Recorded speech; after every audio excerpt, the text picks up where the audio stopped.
Hi friends, എല്ലാവർക്കും പൊടീസ് വേൾഡിലേക്ക് സ്വാഗതം. ഇന്ന് ഞാൻ വന്നിട്ടുള്ളത് ബ്രേക്ക്ഫാസ്റ്റ് ആയിട്ടോ ഈവനിങ് സ്നാക്കായിട്ടോ ഒക്കെ കഴിക്കാൻ പറ്റിയിട്ടുള്ള നല്ലൊരു പലഹാരത്തിൻ്റെ റെസിപ്പി ആയിട്ടാണ് കേട്ടോ.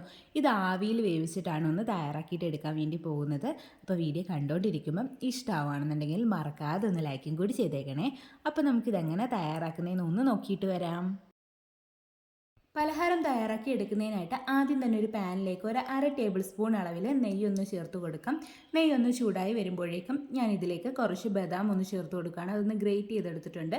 ഇഷ്ടമുള്ള നട്ട്സ് ചേർത്ത് കൊടുക്കുക കേട്ടോ. ഇനി ഇതൊന്ന് റോസ്റ്റ് ചെയ്തിട്ടെടുക്കാം.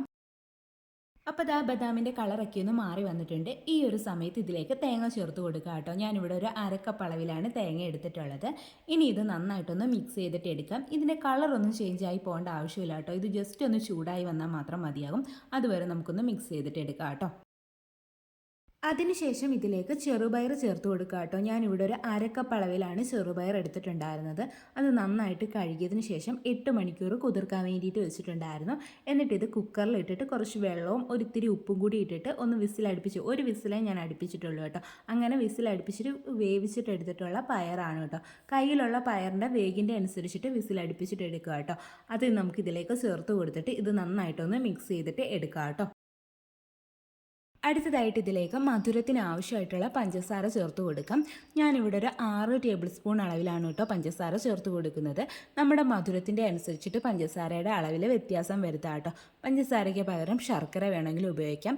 മാലിന്യങ്ങളൊക്കെ ഉള്ള ശർക്കരയാണെന്നുണ്ടെങ്കിൽ ഒന്ന് ഉരുക്കിയിട്ട് അരിച്ചിട്ട് ഒഴിച്ചു കൊടുക്കുക കേട്ടോ. കുറച്ച് വെള്ളത്തിൽ മാത്രമേ ഉരുക്കാൻ പാടുള്ളൂ. എന്നിട്ട് ഇത് നന്നായിട്ടൊന്ന് മിക്സ് ആക്കിയിട്ട് എടുക്കാം കേട്ടോ. ഇനി ഇതിലേക്ക് ഒരു 1/4 ടീസ്പൂൺ അളവിൽ ഏലക്കാപ്പൊടി കൂടി ചേർത്ത് കൊടുക്കാം. എന്നിട്ട് ഒന്നുകൂടി മിക്സ് ആക്കിയിട്ട് എടുക്കാം. ഇപ്പോൾ ഈ പഞ്ചസാരയൊക്കെ ഒന്ന് മെൽറ്റായിട്ട് വരും കേട്ടോ. ഒരു ഇച്ചിരി വെള്ളം നനവ് കണക്ക് വരും. ആ ഒരു വെള്ളം നനവ് കുറച്ചൊന്ന് വറ്റിച്ചിട്ടെടുക്കുക. ഒരുപാട് അങ്ങ് ഡ്രൈ ആക്കണ്ട, എങ്കിലും കുറച്ചൊന്ന് വറ്റിച്ചിട്ടെടുക്കുക. അപ്പോഴത്തേക്ക് ആ ഒരു പയറിനകത്തേക്ക് മധുരമൊക്കെ കയറിക്കോളൂ കേട്ടോ. അതുവരെ നമുക്കിതൊന്ന് മിക്സ് ആക്കിയിട്ട് എടുക്കാം. അപ്പോൾ ഇതാ നമ്മുടെ ഫില്ലിംഗ് ഇവിടെ റെഡി ആയിട്ട് വന്നിട്ടുണ്ട്. ഇനി ഇതൊന്ന് എടുത്ത് മാറ്റി വെക്കാം കേട്ടോ. ഇതിൻ്റെ ചൂടൊന്ന് മാറി വരണം.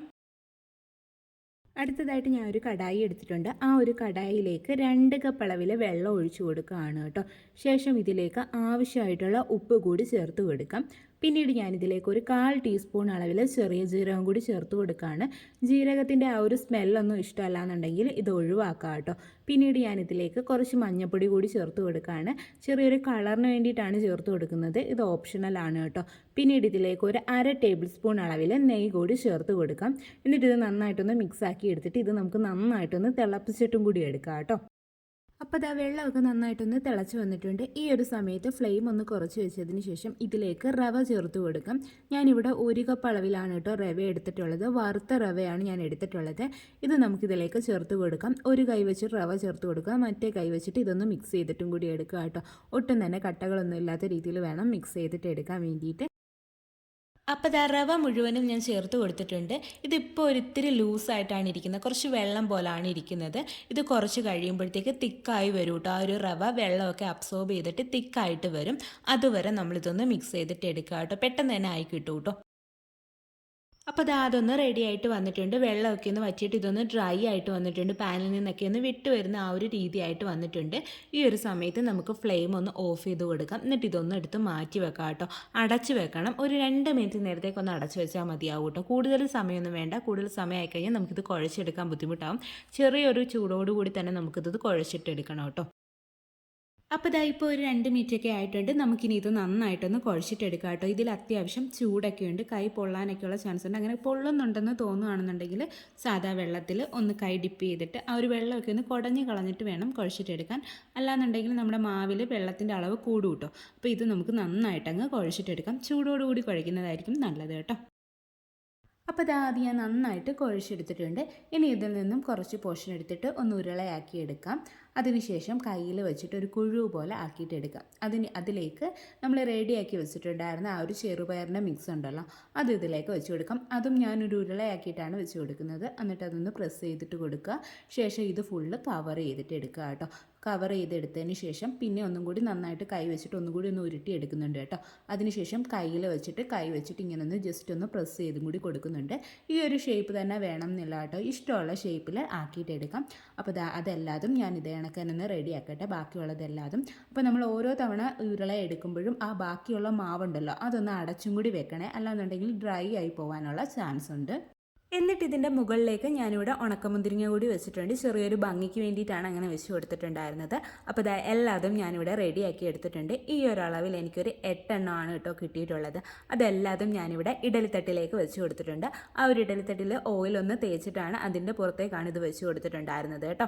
ഇനി നമുക്കിതൊന്ന് സ്റ്റീം ചെയ്തിട്ട് എടുക്കാം. അതിനായിട്ട് ഇഡലിച്ചെമ്പിനകത്ത് ഞാൻ വെള്ളം തിളപ്പിക്കാൻ വേണ്ടിയിട്ട് വെച്ചിട്ടുണ്ടായിരുന്നു. അപ്പോൾ വെള്ളമൊക്കെ നന്നായിട്ട് തിളച്ച് വന്നിട്ടുണ്ട്. ഈ ഒരു സമയത്ത് നമുക്കിതിലേക്ക് ആ ഒരു ഇഡലിത്തട്ട് ഇറക്കി വെച്ച് കൊടുക്കാം. അതിനുശേഷം അടച്ചു വെച്ചിട്ട് കുക്ക് ചെയ്തിട്ട് എടുക്കാം കേട്ടോ. ഹൈ ഫ്ലെയിമിൽ ഒരു 10 മിനിറ്റ് കുക്ക് ചെയ്തെടുത്താൽ മതിയാവും. ചെറുപയറാണെങ്കിലും റവയാണെങ്കിലും ഒക്കെ കുക്ക് ചെയ്തിട്ടുള്ളതാണ്. അപ്പോൾ ഒരുപാട് കുക്ക് ചെയ്യേണ്ട ആവശ്യമില്ല, ഒരു 10 മിനിറ്റ് കുക്ക് ചെയ്താൽ മതിയാവും കേട്ടോ. അപ്പോൾ ഇപ്പോൾ ഒരു 10 മിനിറ്റൊക്കെ ആയിട്ടുണ്ട്. നമ്മുടെ പലഹാരമൊക്കെ ഇവിടെ നന്നായിട്ട് കുക്കായി വന്നിട്ടുണ്ട്. ഇനി ഈ ഒരു ഇഡലിത്തട്ട് എടുത്ത് പുറത്തേക്കൊന്ന് വെക്കാം കേട്ടോ. ഈ ചൂടോടുകൂടി ആ ഒരു സ്നാക്ക് എടുത്ത് മാറ്റാൻ നിൽക്കരുത്. അങ്ങനെയാണെന്നുണ്ടെങ്കിൽ ഇത് പൊട്ടിപ്പോകാൻ ചാൻസ് ഉണ്ട് കേട്ടോ. അപ്പോൾ ചൂടൊക്കെ മാറിയതിന് ശേഷം നമുക്ക് ആ ഒരു സ്നാക്ക് ഇതിൽ നിന്ന് എടുത്തു മാറ്റാം. പലഹാരത്തിൻ്റെ ചൂടൊക്കെ മാറി വന്നിട്ടുണ്ട് കേട്ടോ. അത് ഞാനൊന്ന് എടുത്തിട്ട് മുറിച്ചിട്ടും കൂടി കാണിക്കുന്നുണ്ട്. നല്ല ഹെൽത്തി ആയിട്ടുള്ള പലഹാരമാണ്. എണ്ണയിലൊന്നും മുക്കിപ്പിരിക്കാത്ത ആവിയിൽ വേവിച്ചിട്ടുള്ള നല്ലൊരു പലഹാരമാണ്. കുട്ടികളൊക്കെ സ്കൂൾ വിട്ട് വരുമ്പം ഇങ്ങനെ ഒന്ന് തയ്യാറാക്കി കൊടുക്കുകയാണെന്നുണ്ടെങ്കിൽ അവർക്ക് ഇഷ്ടമാവുകയും ചെയ്യും. ഹെൽത്തി ആയിട്ടുള്ള പലഹാരമാണ്. അപ്പോൾ എല്ലാവരും ഒന്ന് ട്രൈ ചെയ്ത് നോക്കുക. രാവിലെയോ വൈകിട്ടോ ഒക്കെ തയ്യാറാക്കി എടുക്കാൻ പറ്റുന്ന, കറികൾ പോലും ആവശ്യമില്ലാത്ത നല്ലൊരു പലഹാരമാണ്. ഇതുപോലുള്ള ഒരുപാട് റെസിപ്പീസൊക്കെ നമ്മുടെ ചാനലിലുണ്ട്. എല്ലാവരും കയറി ഒന്ന് കണ്ടുകൂടി നോക്കണേ. വീഡിയോ ഇഷ്ടമായിട്ടുണ്ടെങ്കിൽ ഒന്ന് ലൈക്ക് ചെയ്യണേ. ആദ്യമായിട്ട് ചാനൽ കാണുന്ന കൂട്ടുകാരൊക്കെ ഉണ്ടെങ്കിൽ പ്ലീസ് ഒന്ന് സബ്സ്ക്രൈബ് ചെയ്ത് സപ്പോർട്ടും കൂടി ചെയ്യണേ. വീണ്ടും നല്ലൊരു വീഡിയോ ആയിട്ട് വരാം. Thanks for watching.